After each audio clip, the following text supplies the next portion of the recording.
On today's show, the LA Clippers breathe a sigh of relief with a W against the Sacramento Kings with one game left against the Golden State Warriors. We're going to be talking about all the scenarios, the way the game went, the Kawhi watch on today's Locked On Clippers.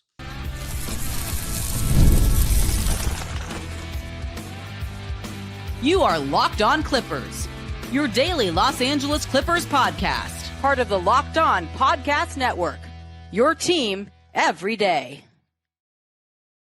Yes, sir. You were locking in with the Clips. Thank you for making Locked On Clippers the first listen of your day, your team every day. I'm your host, Darian Vaziri, born and raised in LA, and I've been a Clipper fan for 20 years, been covering the Clippers for 5 years on my own personal YouTube channel, Dime Dropper, and 3 years right here on the Locked On Podcast Network for your LA Clippers. Before we get started, this episode is brought to you by FanDuel, America's #1 sportsbook. Head on to FanDuel.com and claim your $250 in bonus bets today. And this podcast also has a newsletter, a Locked On Clippers newsletter written by yours truly. You can go to LockedOnDaily.com to sign up for it. And that was the noise I made after the buzzer sounded in this one for the Clippers against the Sacramento Kings. 101-100. We're going to be talking about the game, Kawhi watch, and all the scenarios. But ladies and gentlemen, when we had 7 games left, I said on this show, let's get 5 of these. Well, the Clippers not only won all 5 games at home, we also won the game at Sacramento. 6-0. And funny enough, I said if we win at least 5 of those games, I think we'll be guaranteed to be in the playoffs outright. But no, still we have a game remaining, and it's all going to come down to one day. But let me just say this. 7 wins on the bounce. 17 of our last 20 games. We are playing some of the best basketball in the league. After the Phoenix game, we were 32-29. We have literally gone 17-3 since. Okay, we've had some easy games. New York twice without Jalen Brunson. Miami, they're not very good. Charlotte, an injured Memphis. Brooklyn, New Orleans, an injured Dallas. Shorthanded San Antonio. Like, there's been some easy wins in there, but there's also been some good ones in there. Shorthanded Houston. We got Cleveland. You know, it's not like Atlanta's a horrible team. They're a playing team in the East, and it was on the road, and we beat them handedly. Sacramento's a playing team in the West. They're not horrible. We also beat the Detroit Pistons. They're a playoff team in the Eastern Conference. So there's some good wins in there, but there's nothing like sometimes it doesn't even matter who you beat. It's about building good habits and building confidence and building the best version of your own team. And that's what the Clippers have done in this stretch. And I honestly, like, we had some good winning streaks towards the end of some of those Lob City seasons. In 2019, we went into the playoffs with some good, with a good feeling, with a good form, in good form. But this season, I mean, I can't remember us heading into a postseason. Even if we lose this last game against Golden State, I can't remember us heading into a postseason playing this kind of basketball. And it's largely because of Kawhi, and I'll talk about that later. But 101-100 against the Kings, this was kind of a defensive slugfest kind of a game. And it was an interesting one. I thought the defense was pretty solid on both sides. We were down 24-29 after the first, and it was mainly because we could not take care of the ball. Just had a couple of careless turnovers. But it was good to see Norman Powell. He got off to a pretty solid start. And then we clamped down defensively in the second and third quarter. In both the second and third quarter combined, the Kings scored 41 points. They scored 20 in the second. We scored 26, which gave us a 1-point lead going into the half. And then they scored 21 in the third, We scored 25. So those 2 quarters, we really clamped down. Our defense did what our defense does so well. You had Zoo in drop coverage. Kawhi's defense, I thought his off-ball D, his on-ball D, his reaction time, it's just looking really, really good. You know what I mean? It's getting better by the game. And, I mean, again, it really all begins with Kawhi, because when you have him playing at this kind of a level and playing this kind of defense, I mean, looking this healthy, really, above all, going into the playoffs. I mean, again, one more game. I'm tempted to just say, let's just sit the guy and just let him go into the postseason with the play-in game. Like, any chance of injury, I wonder. He's not listed on the injury report, though. It seems like everybody's a go except for Nico Batum. Amir Coffey is apparently coming back as well. But the fact that Nico Batum didn't play this game and is also not playing against Golden State concerns me just a bit. But again, overall, Chris Dunn, I thought his defense was just sublime in this one. On ball, doing a great job on the likes of DeRozan, Levine, and Derek Jones Jr. I mean, he gave us some fantastic minutes as well in the second half, running the floor super hard, making his open threes. But overall, it was the Kawhi show. It really was the Kawhi show. Harden and Zoo had some good moments. You had another Zoo double-double with 17 points and 11 rebounds. James Harden had a triple-double, 23 points, 11 rebounds, and 10 assists. And what's funny is in the first half, we were down most of the half. We were down by as many as 9 points, but then in the second half, we had command for the majority of it, and it was a great game for the big four. You get 28 from Kawhi, you get 17 from Zoo, you get 23 from James, and 16 from Norm. 4 guys in double figures. The only other Clipper in double figures was Derek Jones Jr. We ended up playing Drew Eubanks, but just 2 minutes. He didn't end up playing second half, so we really only went 8 deep in the second half. But it got really shaky at the end. Really shaky. And James Harden, I admire that he took accountability for it after the game, or I appreciate that he did, because, oh my God, that triple-double would have meant absolutely nothing if we had lost that game, because he missed a free throw and he turned the ball over in the inbounds and, missed a chippy. But those rebounds at the end of the game by the team. First, it was James Harden. Then it was Ivica Zubac keeping it alive. And then it was, I believe, Kawhi Leonard that got to the loose ball. So basically, Zoo, the best 3 players on this team, ended up affecting the last possession and the last play of the game that ended up basically sealing us the win. Funny enough, we still, because of that Harden turnover, had to defend one last shot, and DeMar DeRozan ended up missing the shot, trying to foul bait with Zoo. But thankfully, Zoo stayed solid there, and we ended up getting the win. But it was, again, a team effort. It was a gritty game. But for me, it was those 2 quarters of really good defense. I think those were what allowed us to kind of push the lead. The Kings ended up shooting 43.5% for the game, 32 from 3, and 94 from the foul line. So they didn't shoot very well, and that's because of our defense. Domantas Sabonis had 19, 16, and 5 on 8 for 15 shooting. DeMar DeRozan was 6 for 20. A lot of that's Chris Dunn and Kawhi and Derek. 16 points, 8 assists for DeMar. Zach LaVine had 26, 4 rebounds, 5 assists on 9 for 23 shooting and 4 for 12 from 3. So it's a strange team, Sacramento. I've only seen them play the games against us that they've lost both by like this much, by barely anything. Kawhi game winner at Intuit, and then this one by 1 point. But I don't know. It's a strange, they traded De'Aaron Fox. Malik Monk's been out. They've got some scorers. It's just funny that it's like basically Chicago with DeMar DeRozan and Levine, but they got Sabonis instead of Vooch, who's an upgrade. But I don't know. I don't know what's going on with Sacramento, but big win. Ultimately, we breathed a sigh of relief, and here's why for me. I kept saying I don't want to play the Lakers or the Warriors in the first Intuit series, mainly the Lakers. Because I'm honestly not really scared of the Warriors matchup-wise. We've done well against them this season, and they can't guard Zoo. However, we haven't seen them with Jimmy Butler, which we will be on Sunday. But they haven't seen us with Kawhi. So they were very early season matchups. In the early version of the Warriors, they could not guard Zoo. So I would be pretty confident against them. The only reason why I say I don't like it is because they're bringing their fans, a lot of them, and fanboys of Curry. And I have a vision as a Clipper fan that the first series in this incredible building that was built for fan atmosphere, that was rocking on opening night and made a sound that I hadn't heard Clipper home games sound like since Lob City, Game 7, San Antonio, dead ass.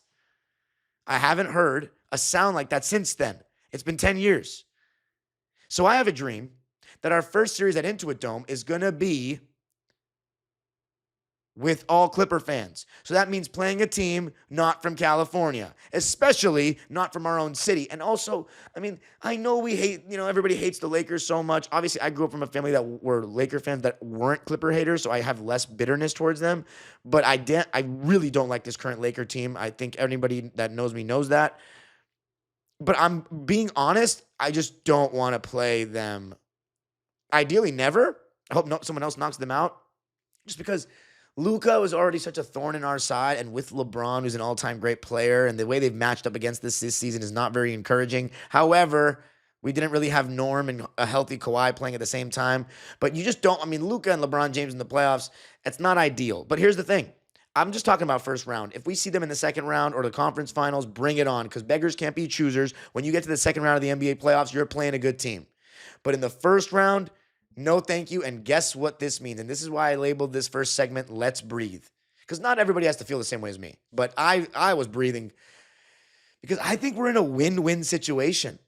We can't, the fact that we cannot play the Lakers anymore, that's not a possibility first round, that excites me so much because now I know, and we're not going to be playing the Warriors.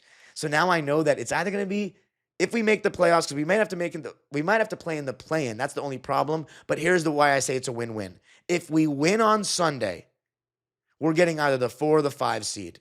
So bring on Denver. Maybe Minnesota, but I don't think Denver's going to lose. So bring on Denver. I've been saying that I want them. I'm ready for them. And if we lose and the Timberwolves and the Grizzlies win, we will be the 7th seed.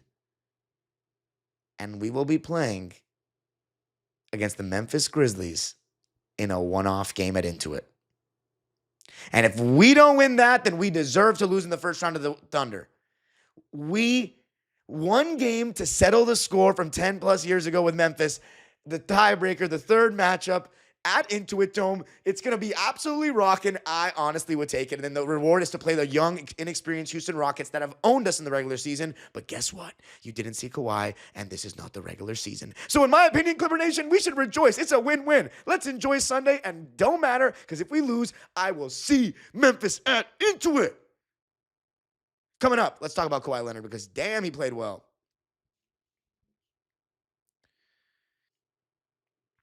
I got to tell you a little something about Wayfair. Spring is here, and that means it's home project season. Whether you're refreshing a room or tackling a full renovation, Wayfair is the best kept secret for all things home improvement. From small updates like stylish cabinet hardware to major upgrades like new vanities, sinks, or outdoor lighting, Wayfair has quality products for every budget. Their free and fast shipping made it so easy. No hauling heavy items from the store. Wayfair makes home improvement easy. Get started now at wayfair.com. That's WAYFAIR.com. Wayfair. Every style, every home.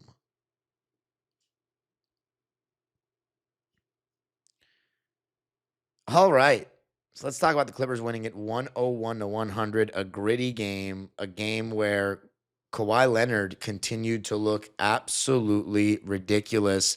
He played 42 minutes, which is a lot, but again, we're ramping. His body's just getting ramped up for the postseason. That's essentially what this is. And man, he just continues to drop 20 plus points like it's absolutely nothing. All 5 games he's played this month, he's dropped 20 or more. That carries over. I mean, it's been 14 straight games of 20 plus points for the Claw. He's averaging 21 points on the season. He's not going to end up being our leading scorer. But man, I mean, the way he's ramped up, he's averaging 25 points on 51.5%, 50-94 splits this month of April. And then in March, he was player of the month with 25 points a game on 52, 40, 82.5 splits. And his defense is looking better by the game. And we're winning every game. I mean, he was getting too like what I love is that he's starting to just impose his will on the guy that's guarding him and just getting to his spots. And when he's catching the ball in the middle of the floor, I mean, he gets to take a whole picture of the floor. But what's great about it is he loves that straight on jump shot. But now he can just get to his spots. And even if the defense loads up, this is why loading up doesn't really matter against guys that can hit contested mid ranges like their layups, which is why SGA's game, I think, translates pretty. I mean, his first test last year does his game translate to the postseason? I think he translated very well. I say that because we might have to play him, but because right now he's the mid-range god of the NBA, SGA, but Kawhi Leonard is the original a couple years ago mid-range god of the NBA. I know some think DeRozan, but I'm talking about guys that actual mid-range translates to playoffs. Sorry, DeMar. Kawhi, I mean, he just was getting to his spots, and it didn't matter if they were loading it up. He can pull before the second guy's even in the picture. And when he's catching the ball in the middle of the floor, I mean, it's very hard to guard. I just think I love the spots he's catching the ball from, and we're looking to get him the ball about 15 feet to 18 feet away from the basket. At that point, sometimes it's like what Kobe used to do. He just turns and faces and doesn't even have to put the ball on the floor once. He just turns and shoots. I mean, it saves you so much energy. It makes it so much harder to double. You know, it's the way championship basketball is played. I mean, what the problem is with so many guys now is they want to catch the ball, and this is one of my issues with Harden as well, and it hurts him in the playoffs to me, is when you always catch the ball behind the three, the best shot you're getting is a contested three. Now, I know the analytics say, oh, contested twos are the shots you want to make guys take. But guys like Kawhi Leonard, like, I'm sorry, like the mid-range for guys that make it a layup, like I've always heard, this is just me, I've always heard when you make that contested mid-range could be a layup if you master it. I've never quite heard that about the contested three. I think it's still just a very tough shot, especially off the dribble, which is what James Harden, the Jason Tatums, the Anthony Edwards, Kevin Durant, they like to take. But it's a hard shot. Like if you're a coach, you're going to live with a contested two or a contested three, most likely.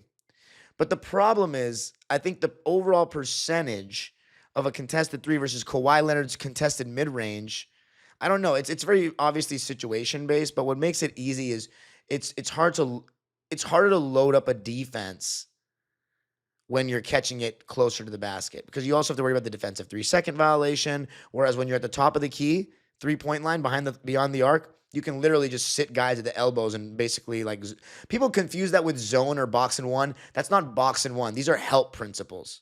They're pulling guys over to respect the best player. That's not box and one. Okay. So box and one is when the thing is, if a guy is relocating, oftentimes you'll see the guy in the NBA, like one of the guys that's helping. If his man relocates to the corner or something or comes inside a screen, you will see him move. It's not box and one. That's called just loading up a defense. So teams always do that with James Harden when he's dancing at the top of the key because they want to sit on his spots, force him to kick it out, and oftentimes the best shot that he's going to get is that step back three, which teams have lived with his entire career in the playoffs.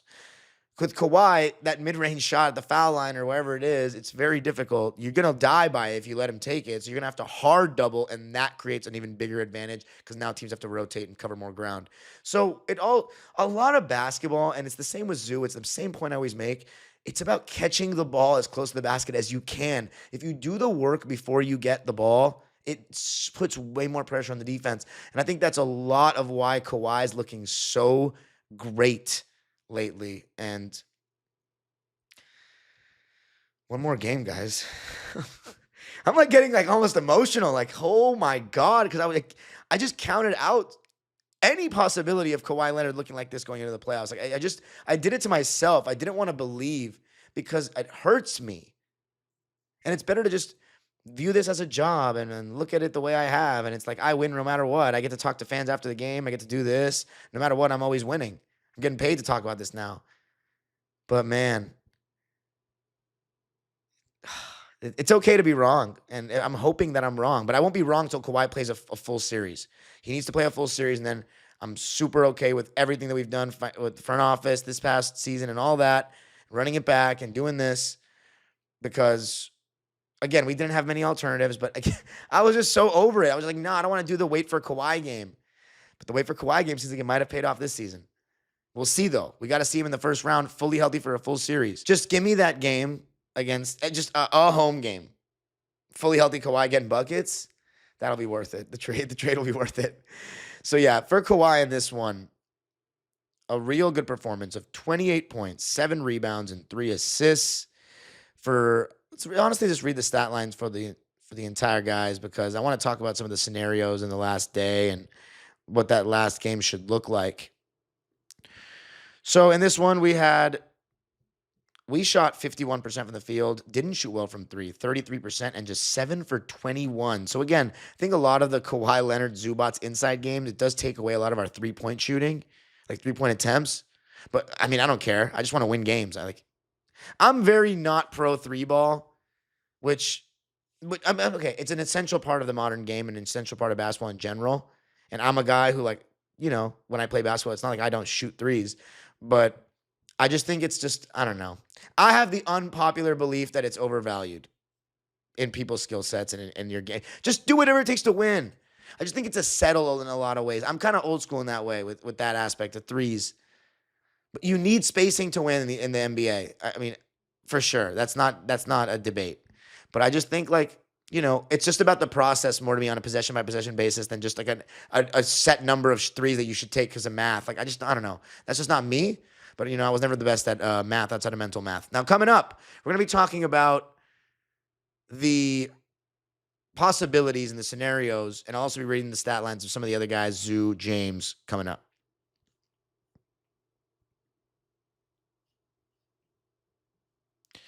I got to tell you a little something about FanDuel. The NBA playoffs are almost here, and you better believe the Clippers are going to be in them. And FanDuel is giving new customers an incredible way to get in on the action. Right now, when you join FanDuel and place your first $5 bet, you'll get $250 in bonus bets if your bet wins. Well, let's see what we're looking at for FanDuel, because this playoffs is going to be fun. In terms of, if you guys had listened to me earlier in the season when I said Clippers to be in the, I don't remember what it was. I think it was Clippers to be in to win the Pacific. Okay, maybe we wouldn't have won, so never mind. But let's look at the NBA Finals odds right now. The Celtics have the best odds, but we are now 8th highest odds to win to win the whole thing. So I don't know. Head on over to FanDuel.com, start betting on the Clippers. Maybe this is the year. Don't miss out. Head to FanDuel.com and claim your $250 in bonus bets today. All right, so let's talk about the scenario. So far, I would say it's a win-win situation for us going into this final day. Worst case scenario, we're hosting Memphis in a play-in game, in which case, if we lose that game, it's on us. Since you don't want, like, Kawhi to get injured or something in that game, or someone get injured. Like, it's just, we saw Jimmy Butler get hurt last year. We saw Zion get hurt last year in the play-in. We don't want to see that. So that extra game is just, well, we don't need it. Golden State. Now, here are the final scenarios, by the way. But I still think it's a win-win, though, because we still got to take it on. We just assume nothing bad happens. We can beat Memphis. And then if we win, we're in the playoffs. Amazing season, regular season, and we're playing Denver. And it's going to be real fun. Now, these are the scenarios. Denver clinches a playoff spot with a win. So if they just beat I believe it's the Houston Rockets or the Utah Jazz, the Houston Rockets, and apparently the Rockets are going to play, guys. I thought for a second they weren't going to play, guys, but I'm hearing they're gonna. Maybe it's a bluff. I don't know. But if the Nuggets win the game, they clinch a playoff spot, and they'll clinch that 4th seed. And if the Warriors or the Wolves lose, Denver will also clinch a playoff spot. So I would think that Denver's going to get either 4 or 5. I don't even know if they can get lower than 5. I don't got time to check. We clinch a playoff spot with a win. So all we got to do is beat Golden State and we're in, as I said, or a loss by either Denver or Minnesota. And the Warriors clinch a playoff spot with a win or the Wolves losing. And the Timberwolves just clinch a spot with a win. So everyone just got to win. Everyone's just got to win. Our game is going to be huge. Everyone's going to have all eyes on Clippers Warriors. And by the way, there's a viewing party at Intuit. I'm going to be there. So if you want to come, I'm going to interview fans after the game when we get our matchup. Let's hang out. Let's talk. I'm going to be there. So It's going to be an important. I mean, there's been 2 viewing parties and into it. This will be the 3rd, but this is the most important one right before the playoffs. It's a huge game. Everyone's going to be watching. Laker fans are going to be really tuning in because I believe if the Warriors win, I think they're playing the Warriors and they don't want to play them. And if we win, I think the Lakers are playing Minnesota. So I think those are both going to be tough, but I would definitely think that the Warriors have a better chance to beat the Lakers, and I would love if the Lakers got knocked out. So is it really? I mean, if the Warriors win, like, it sucks, but it doesn't. Like, it only sucks if we don't beat the Grizzlies or something bad happens against them. But I almost want to beat the Grizzlies so bad. But I don't know. I think it's a good time to be a Clipper fan. I think that's the bottom line. It's going to be fun. It's going to be real fun. Now, James Harden, even though he almost blew the game, he still had a triple-double, and we got to acknowledge that. 23 points, 11 rebounds, 10 assists, 2 steals, 1 block, 5 turnovers, but he shot really well. 8 for 15 from the field, 2 for 6 from 3. He shot well from the field. From the 3-point line, 2 for 6. From the foul line, 5 for 7. I know he's not going to be happy with that. And he played 43 minutes. I mean, the guy has been an engine, the system, all year long. Zubac's double-double, 17 and 11. No assists, though, which is rare for him lately, coming off that triple-double. 1 turnover on 8 for 10 shooting. I mean, a lot of those little floaters on pick and rolls. Made his only free throw. And then Norm, some really good stuff from Norm, especially in the first half. Hit a couple of threes, hit a floater, 16 points, 2 boards, 1 assist, 1 steal on 6 for 11 shooting, 2 for 3 from deep. But he was also 2 for 4 from the foul line. So 14 for 18 from the foul line as a team with both Norm and Harden missing a pair. Then we had Chris Dunn, whose defense was phenomenal. 4 points, 2 rebounds, 1 turnover on 2 for 6 shooting and 0 for 3 from deep. You look at that stat line, you think he didn't do much. Nah, that's just not the case. It's not the case. That's why he was tied for the highest plus minus with plus 10 with Zoo. He was awesome defensively on the ball. Just does so much. And we really played an 8-man rotation because Eubanks, he had 1 assist and a turnover. But Derek, Ben, and Bogey, they were our guys because we didn't have Amir or Nico. And Ben played 12 minutes, didn't get a shot off, didn't score a point, but he had 1 rebound and 2 assists and 1 block. I don't think we're going to see much of Ben Simmons in terms of minutes in the playoffs. I mean, it'll be situational. We'll play some small ball, but you're going to see Zoo play upwards of 34 minutes every game. So Zoo's going to, I mean, Ben will play like 10 minutes or something per game, unless he's playing great. Bogey, this one, he didn't have a great game, and we won, so it went against my X Factor thing. But that X Factor thing's been pretty accurate most games. That whenever Bogey plays well, we win. But he was 1 for 6 in this one and 0 for 2 from 3 and just had 2 points to go along with 2 rebounds and 2 assists and a turnover. But real team effort, we just had to get it done. We just had to get it done, and we did. But Kawhi's looking amazing. I mean, that's the main takeaway from every episode is that Kawhi is doing amazing. We talked about it took him longer this time to get back to his old self, and we were all wondering, and even I was wondering more than any time ever, even though we've seen the same story every year when he comes back, is he going to be able to regain that form of an all-NBA player? And yet again, after another injury, the answer is yes. That little commercial he did early in the season when he says, "I keep coming back," kind of aged well. And remember that tunnel that he talked about in 2023? It's going to be dark, and then it's going to be light and joy. Well, that was the longest tunnel in California. But it seems that tunnel had an end to it. But I don't want to speak too soon because we still have 1 game to survive. And when I say survive, I don't mean win. I mean just get through it healthy. Because you know what? Memphis, the Intuit Dome is going to be ready. The wall is going to be ready. I don't care if it's Denver or Memphis. I'm hyped.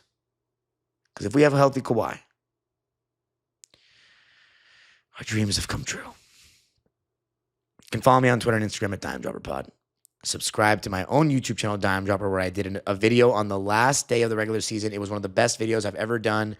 Really wholesome. I talked to so many fans about how they're feeling. If you want to get a pulse of how Clipper Nation is feeling about our matchups, our season, Kawhi Leonard, the first year into it, head on over to Dime Dropper and check out that last video. And of course, Locked On Clippers right here with me.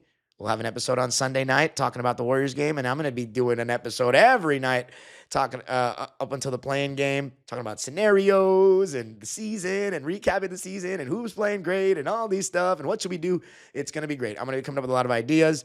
So with that all being said, make sure you sign up for the Locked On Clippers daily newsletter at lockedondaily.com. And of course, I said we have a goal before the playoffs to hit 7,000 subscribers. We are getting close. We're about a little over 100 left. We need to get there before the playoffs. Come on. We're going to be in them. I know we're going to hit 7,000 in the playoffs, but let's hit it before the playoffs because we're trying to take over some other teams. Let's get to 10,000 by the end of the season. Then we really see how big Clipper Nation is. The age-old proverb continues. Go Clippers. I will see you guys on Sunday. If you're going to the Intuit Dome event, I will see you on Sunday.